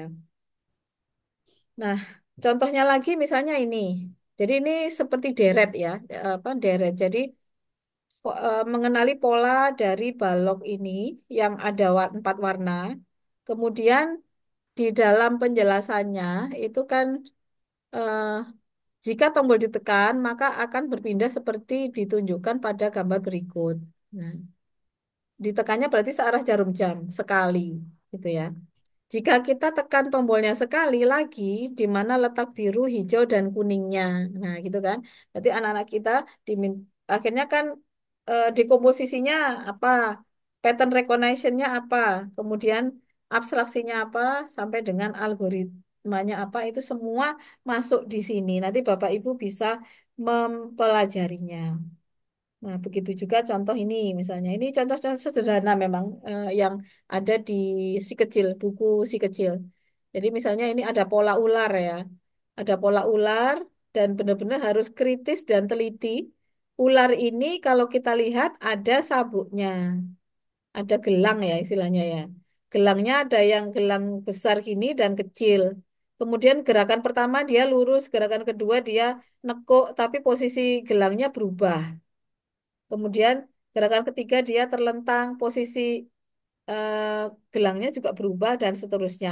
Maka gerakan kelima itu posisinya mana? Nah, itulah yang menjadi apa? Critical thinking yang perlu disampaikan, perlu dibekalkan ke anak-anak. Nah, ini juga sama ya sifatnya ada pola begitu. Polanya seperti ini, maka jika polanya dengan petunjuk sesuai dengan yang jadi arahan itu jawabannya apa gitu. Dan ini juga contoh-contoh dari apa buku si kecil. Jadi ini ada robot gitu ya, ada 3 robot. Harus benar-benar diperhatikan robotnya ini ada yang tangannya cuma 4, ada tangannya 2, ada yang tangannya 5, kemudian ada yang kakinya 1, ada yang tersenyum dan semuanya terdeskripsi di sini. Nah, kemudian pertanyaannya mana yang benar dari pernyataan ini gitu.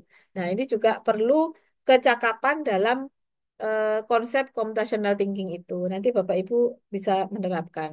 Menarik Bapak Ibu. Nah, ini juga contohnya. Contoh dari apa untuk ini ya, apa menentukan atau ini ya lemparan lemparan karet ya. Lemparan karet itu kalau dari tantangannya, jadi setiap lemparan karet yang masuk ke batang kayu akan mendapat poin. Jadi Sa- Sarah melempar dengan hasil berikut berapa poin yang diperoleh. Juga nah, ini ya jawabannya ini ya. Nanti intinya silahkan dipelajari Bapak Ibu. Eh, Selesai untuk ini penerapan atau pembuatan soal dari computational thinking. Terakhir, materi terakhir sedikit saja, mungkin hanya 5 menit untuk mengenalkan sedikit terkait dengan website yang hubungannya dengan tantangan Bebras. Izin share screen dulu. Setelah ini Bapak Ibu bisa langsung fokus dengan dosen pendamping untuk action menyelesaikan tugasnya. Nah, jadi Bapak Ibu, memang kalau untuk skala PAUD itu kecil kemungkinan untuk ikut tantangan Bebras. tapi tetap kami punya tugas untuk memberikan informasi tentang login, bagaimana login di dalam website ini. Jadi website ini adalah website dari Bebras Indonesia yang diperuntukkan bagi anak-anak yang ingin mengikuti lomba, Bebras Challenge. Maka di sini disediakan website untuk latihan Bebras. Dan juga soal-soal juga tersedia di sini. Nah, ini juga nanti akan saya share screen-nya. Jadi nanti bisa masuk ke latihan Bebras IPB ACID dan ada alamat lain. Jadi mohon maaf jika nanti agak-agak terganggu karena satu dan yang lain hal karena banyak yang mengakses, sedangkan server itu ada di IPB, kemudian Bebras coba untuk memindah di olympia.id, tapi masih apa ya sifatnya belum settle begitu Pak Bebet. Nggak apa dicoba saja untuk apa ini. Nah, dari website ini latihan Bebras IPB atau Olympia maka Bapak Ibu nanti akan diminta untuk memilih bahasa gitu ya, seperti defaultnya dari website-website itu memilih bahasa. Setelah itu Bapak Ibu diminta untuk masuk. Nah, masuk saja atau login with Google account. Nah, nanti kalau kita login with Google account, maka akan ada informasi begini bahwa ada surat otomatis masuk ke dalam email untuk konfirmasi dari akun. Nah, kemudian kita tunggu, kita lihat ya, kita lihat di email ya, ini kan ada penjelasannya ya, akun ini sedang menggunakan konfirmasi surel gitu. Kemudian di dalam email kita, kita klik saja tautan ini, maka aktif, maka user kita, akun kita aktif, maka akun kita sudah valid bisa masuk di dalam website latihan Bebras. Nah, setelah itu, setelah login, maka kita akan menemui dashboard ini. Jadi di sini ada course overview. Jadi di sini ada pilihan, biasanya ada pilihan, pilihannya itu dari kegiatan dan soal-soal yang ada di dalam Bebras soal terbaru biasanya. Nah, kemudian di sini kalau kita sudah masuk ke home, misalnya tadi kita masuk ke home ini kan dashboard ya. Misalnya kita masuk ke home, kemudian kita scroll ke bawah, maka kita bisa mendapatkan halaman ini, yang mana di sini ada soal-soal dengan kategori sesuai dengan yang ada disediakan Bebras. Jadi si kecil, kalau PAUD, tingkat PAUD itu si kecil, jadi Bapak Ibu bisa klik di sini.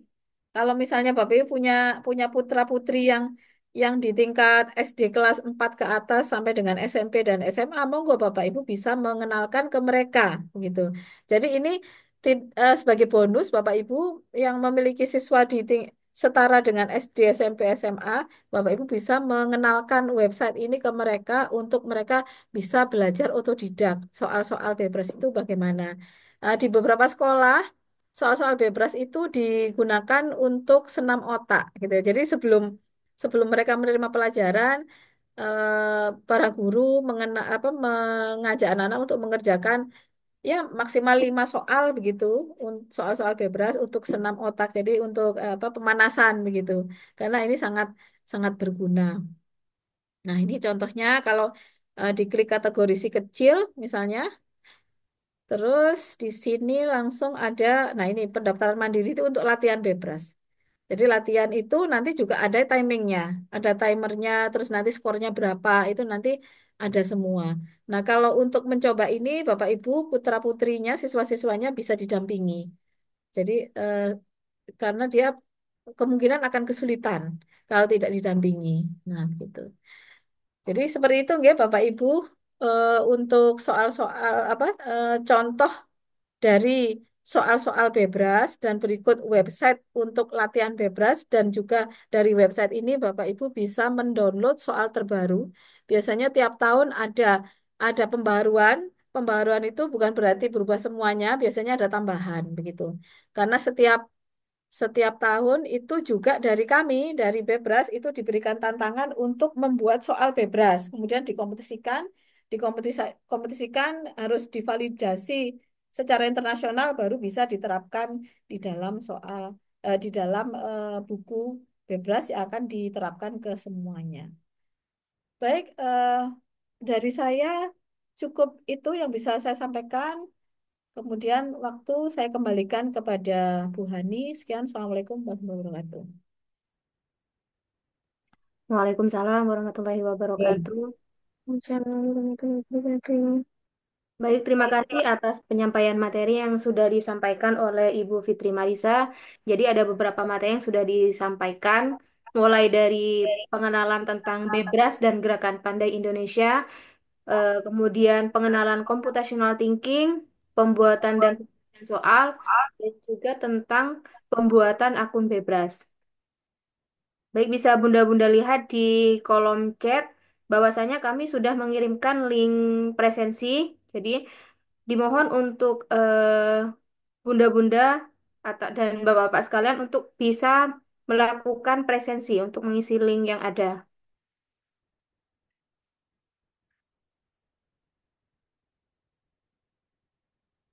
Jadi setelah presensi dilakukan, mohon dibantu kepada admin untuk mengirimkan link post test juga. Jadi nanti dilanjutkan dengan sesi post test.